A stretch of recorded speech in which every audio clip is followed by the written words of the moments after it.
concerned. I'm not saying that riding in the rodeo is requisite training to be successful in the United States Congress, but maybe it is. Maybe it is. Rick Crawford is the chairman of the House Intelligence Committee. And I can tell you, he got elected in the Republican wave in 2010, but he enjoys the esteem of Democrats and Republicans. He is a solid citizen on Capitol Hill who works well across the line. He definitely keeps his eye on the ball on national security. You are going to be interested in hearing what Chairman Crawford has to say. I know you will. You will be particularly interested because he's being interviewed by my colleague, Rebecca Beich, who is the National Security and Legal Affairs reporter for The Hill. Okay, so if you knew that you could visit the Johnny Cash boyhood home in Dyess, Arkansas, you would know him already, but if you don't, here he is, Chairman Rick Crawford.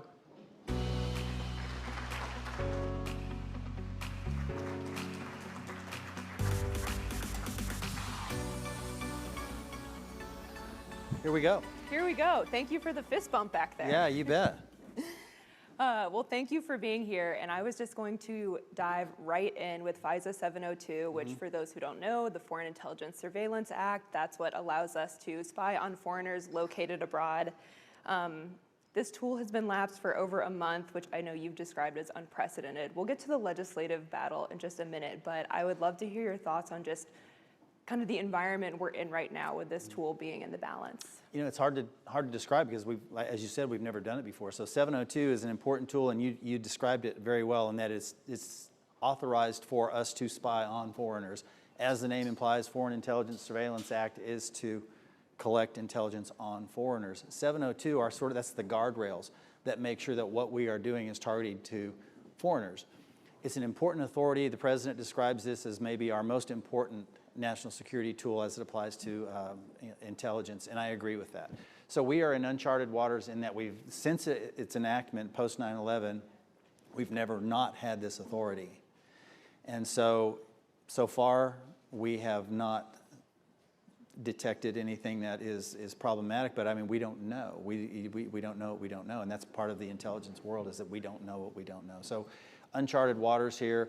I would love to see 702 passed. In fact, we passed it out of the House, sent it to the Senate. The Senate could pass that package that's sitting there ready to go, and the president, I have every confidence that the president would sign it. But there are some considerations on the Senate side that I'm not privy to, and I'm not a member of the Senate, so I don't get to weigh in there. They know how I feel about it. I've communicated my sentiments on, we think you should just pass what we sent you, but we'll see. So Jay Clayton is having his confirmation right now to be the next DNI. I know a lot of senators, especially on the Democratic side, feel really encouraged and like this is just going to open the gates to getting 702 reauthorized. But of course, this bill has had setback after setback, kind of apart from the Pulte aspect of this. I'm curious if you share their optimism that this will kind of get things moving. And I was also curious, you know, just within the House GOP, there's been conflict over this bill as well. I'm curious what your conversations have been like with some of your own colleagues who have maybe hesitated to support a rule vote to bring it to the floor. Yeah, I think the conversation, it's always a controversial authority, and it has been from the beginning. But I think it's important to note that, you know, there are things that the president couldn't do without that authority. It's very, very important, and it's about protecting the American people. So when you really get down to it, I mean, we've been able to pass it with some drama over the years. I've been a part of it for, you know, my almost 10 years on the Intel Committee, and we've had some success being able to get it passed. We passed it out of the House, as I said. So it's in the Senate. The thought process was, well, we're going to send you our version back and we'll reconcile those two. Because it's so difficult to do, I'm not sure that's the play that gets us where we need to be. And so take all the personalities aside, I think it's important to recognize you've got a good bill. Could you improve on it? I'm sure the Senate believes they could improve on it, absolutely. But in this environment, maybe you don't let the perfect be the enemy of the good. Let's move this bill and restore that 702 authority. Mm-hmm. Well, so let's move on to AHIs. I know you've done a ton of work on that, anomalous health incidents. Some people might more commonly know it as Havana syndrome. You really celebrated when Tulsi Gabbard withdrew 2 analyses that cast doubt on the involvement a foreign adversary might have played in that whole episode. I just want to understand, in terms of moving forward, like, what do you find to be the significance of withdrawing those analyses, and sort of where do you hope things go now? Well, it really kind of points to, I think, a systemic problem in the intelligence community, and that is analytic integrity. And that is to say, here's what analytic integrity implies, is that we need ground truth without a whole lot of any kind of extraneous bias injected into that analysis, because the analysis that is produced, the analytic products that are produced by our analysts in the IC are used to make decisions. They're policy-making tools. In many cases, they're in real time. Sometimes it's taking a little more time, but you can't afford to not adhere to what we call ICD 203, Intelligence Community Directive 203, which governs the analytic products and the sort of the trade craft on how you turn that product out.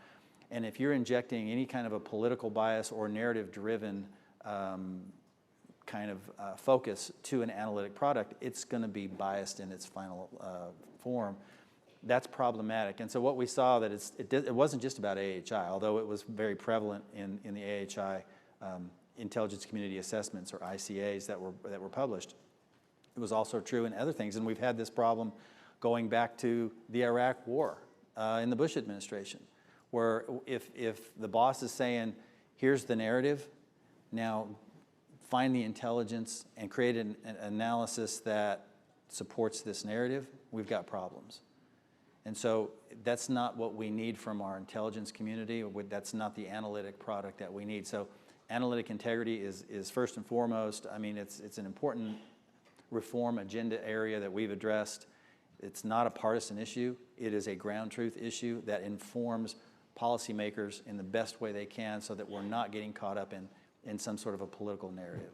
And so do you view the significance of that, like, does it open the door? Do you feel like this is the intelligence community signaling, like, yes, we are considering the possibility that a foreign adversary was behind this? Or do you see it more as a procedural, we didn't feel this met our standards, and... I think it can be both. Two things can be true at the same time as it applies to this. So yes, I think there was a recognition that there was a sort of a narrative-driven approach to the ICA in question. And then broadly, systemically, there's a problem in the IC that they recognize that we can't continue to have that approach to analysis that is potentially narrative-driven. So yes, we can address it. We're going to pull down this ICA and say it didn't meet standards. And then let's address the underlying issue. In this case, AHIs. We're 4 years into an investigation I've been integral to and intimately involved with, and I've been to the homes of some of the cohorts and worked casework on behalf of some of these individuals, because it is so important. And I don't think that the IC has adequately addressed this. I don't think it's not just the IC, it's also the State Department, it's the Department of Defense, anybody that's been stationed overseas that may have been subjected to an attack. I don't think that we've kept faith with our workforce. That was my issue. And so I want to make sure that our foreign officers are well cared for, and that they're taken serious, and that that they don't feel like their careers are being threatened because they raise an issue about the potential for having been an attack victim. And so those were some of the things that we attempted to address, and in the process uncovered a whole heck of a lot as we were conducting that investigation, one of which was the analytic integrity problem that is pervasive throughout the intelligence community. Yeah, absolutely. I just want to move to Iran really quickly. I know you've been supportive of this effort broadly, and you've made clear that you believe Iran is a serious threat, but you've also talked about finishing the job. And so I wanted to know what that means to you, and then also if you're just worried about the impact the war, rising oil prices could have on the GOP in the midterms. Well, I mean, so all of those things are kind of intertwined, obviously, and I check my phone on my commodity app, and I'm looking at, because I represent an agricultural district, I'm looking at the rice markets, the corn markets, the soybean markets, livestock, all that, looking at that daily, and also scrolling down to see what a barrel of oil is. and the volatility there has been obviously been very present.